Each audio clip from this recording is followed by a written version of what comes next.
હરે કૃષ્ણ, જય દ્વારકાધીશ. શ્રીમદ ભગવદ્ ગીતા અધ્યાય 15 પુરુષોત્તમ યોગ શ્લોક નંબર 6 યાદ કરતા પહેલા આપણે આગળના શ્લોક છે એને પુનરાવર્તન કરી લેશું. શ્રી ભગવાન વાચ ઊર્ધ્વમૂલમ અધઃ શાખમ અશ્વત્થમ પ્રાહુરવ્યયમ છંદાંસી યશે વર્ણાની યસ્તવેદ સ વેદવિદ અધઃ ચ ઊર્ધ્વમ પ્રસુતાસ્તસ્ય શાખા ગુણ પ્રબુદ્ધા વિષય પ્રવાલાહ અધશ્ચ મૂલાની અનુસંતતાની કર્માનુબંધીની મનુષ્ય લોકે ન રૂપમસ્ય હતતોપલભ્યતે નાતો ન ચ આદિ ન ચ સંપ્રતિષ્ઠા અશ્વત્થમેનં સુવિરૂઢમૂલમ અસંગશસ્ત્રેણ દૃઢેન છિત્વા તતઃ પદમ તत् પરિમાર્ગિતવ્યમ યસ્મિન ગતા ન નિવર્તન્તિ ભૂયઃ તમેવ ચાદ્યં પુરુષં પ્રપદ્યે યતઃ પ્રવૃત્તિઃ પ્રસૂતા પુરાણી નિર્વાણ મોહા જિતસંગ દોષા અધ્યાત્મ નિત્યા વિનિવૃત્ત કામઃ દ્વંદ્વ વિમુક્તઃ સુખ દુઃખ સંજ્ઞે ગચ્છન્ત મૂઢા પદમાવ્યયમ તत् ન તદ્ભાસયતે સૂર્યો ન શશાંકો ન પાવકઃ યદ્ ગત્વા ન નિવર્તન્તે તદ્ધામ પરમં મમ. ચાલો પ્રયાસ કરીએ આ શ્લોકને સમજવાની બહુ આસાન રીતે. ઓકે, તદ્ ભાસયતે. ઓકે, અલગ કરીશું. ન તદ્ ભાસયતે, ન તદ્ ભાસયતે. ભાસય મતલબ પ્રકાશિત હોવું, જેમ કે અહીંયા લાઇટનો પ્રકાશ છે, બરોબર, એને કહેવાય ભાસયતે. ન તદ્ ભાસયતે. સૂર્યો, સૂર્યો. ન શશાંકો, ન શશાંકો, શશાંકો, શશાંકો. તો એ રીતના આપણે એને દૂર કરી દેવાનું છે. ન શશાંકો, ન શશાંકો, ન શશાંકો, ન પાવકઃ, ન પાવકઃ, ન પાવકઃ. યદ ગત્વા, યદ ગત્વા ન નિવર્તન્તે, યદ ગત્વા ન નિવર્તન્તે, યદ ગત્વા ન નિવર્તન્તે તદ્ધામ, તદ્ધામ, તદ્ધામ પરમં મમ, પરમં મમ, પરમં મમ.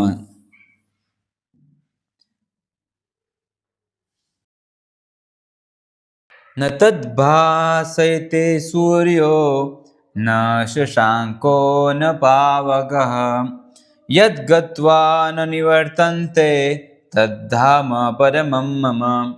આપણે વારે વારે બોલીશું આ શ્લોકને. ન તદ્ભાસયતે સૂર્યો ન શશાંકો ન પાવકઃ ન તદ્ભાસયતે સૂર્યો ન શશાંકો ન પાવકઃ યદ્ ગત્વા ન નિવર્તન્તે તદ્ધામ પરમં મમ, યદ્ ગત્વા ન નિવર્તન્તે તદ્ધામ પરમં મમ. પૂરો શ્લોક આપણે રિપીટ કરશું. ન તદ્ભાસયતે સૂર્યો ન શશાંકો ન પાવકઃ યદ્ ગત્વા ન નિવર્તન્તે તદ્ધામ પરમં મમ. જો એ શ્લોક શું કહેવા માંગે છે? ઓકે, ન તદ્ભાસયતે. આ જે શ્લોક છે તેની અંદર ભગવાન શ્રી કૃષ્ણનું જે ધામ છે એનું વર્ણન કરવામાં આવેલું છે. એ ધામ કેવું છે તો ભગવાન શ્રી કૃષ્ણ દર્શાવે છે. ઓકે, ન તદ્ ભાસયતે. ભાસય મતલબ પ્રકાશિત હોવું.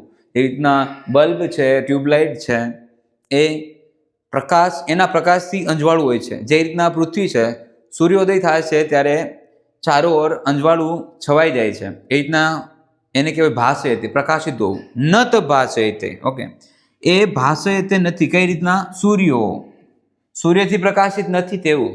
બીજું, ન શશાંકો. શાંકો મતલબ શશી, ચંદ્ર. ના તો સૂર્યથી પ્રકાશિત છે, ના તો ચંદ્રમાંથી પ્રકાશિત છે. ન પાવકઃ, બરોબર, અગ્નિ અથવા તો વીજળી, વિદ્યુત, વીજળી કે અગ્નિથી પ્રકાશિત નથી. તો ભગવાનનું તે ધામ ના તો સૂર્યથી પ્રકાશિત છે, ના તો ચંદ્રથી પ્રકાશિત છે, ના તો અગ્નિ કે વિદ્યુતથી પ્રકાશિત છે. બરોબર. પછી યદ ગત્વા, જે લોકો ત્યાં જાય છે. ઓકે, ન નિવર્તન્તે તદ્ધામ પરમમ. જે લોકો ત્યાં જાય છે, ન નિવર્તન્તે, ફરીથી અહીં આવતા નથી.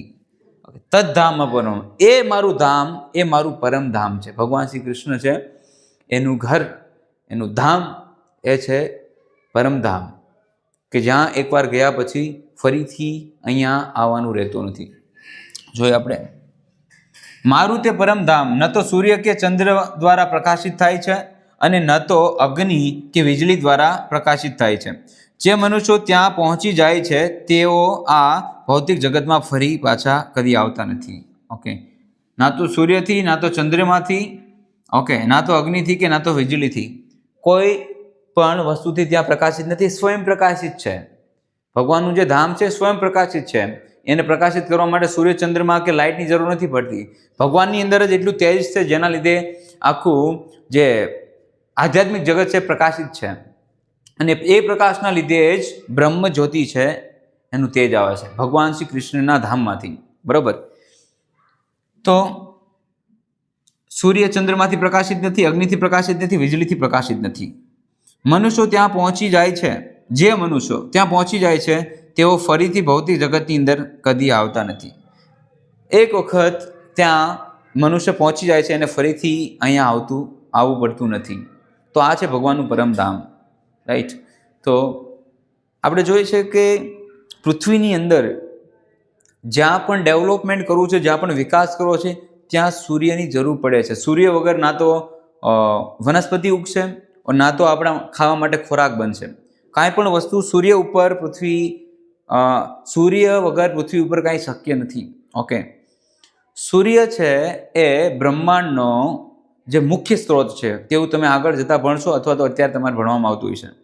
પણ એ ભગવાનનું જે પરમધામ છે ત્યાં ના તો સૂર્યની જરૂર છે, ના તો ચંદ્રની જરૂર છે. બરાબર, ના તો અગ્નિની જરૂર છે, ના તો વીજળીની જરૂર છે. ભગવાનનું ધામ સ્વયં પ્રકાશિત છે અને ભગવાનના તેજમાંથી જ પૂરું જે આધ્યાત્મિક જગત છે પ્રકાશિત રહે છે. અને તેમાંથી જ જે બ્રહ્મજ્યોત છે, આપણે લાસ્ટ ક્લાસમાં આપણે સમજાવેલું કઈ રીતના 14 લોક છે એની ઉપર બ્રહ્મજ્યોતિ આવેલી છે. બરાબર, એના ઉપર જે શિવલોક છે આવેલું છે, તેના ઉપર વૈકુંઠ લોક આવેલા છે અને તેમના ઉપર ભગવાન શ્રી કૃષ્ણનું ગોલોક વૃંદાવન આવેલું છે. તો એમાં જે બ્રહ્મજ્યોત છે એ જ્યોત પણ ભગવાન શ્રી કૃષ્ણના દિવ્ય ધામમાંથી નીકળે છે બહાર. તો આ રીતના ભગવાન શ્રી કૃષ્ણ છે તેના ધામનું વર્ણન કરે છે.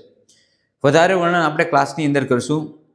ઓકે, ભગવાન અને ભગવાનની કથા અનંત છે. હરિ અનંત, હરિકથા અનંતા.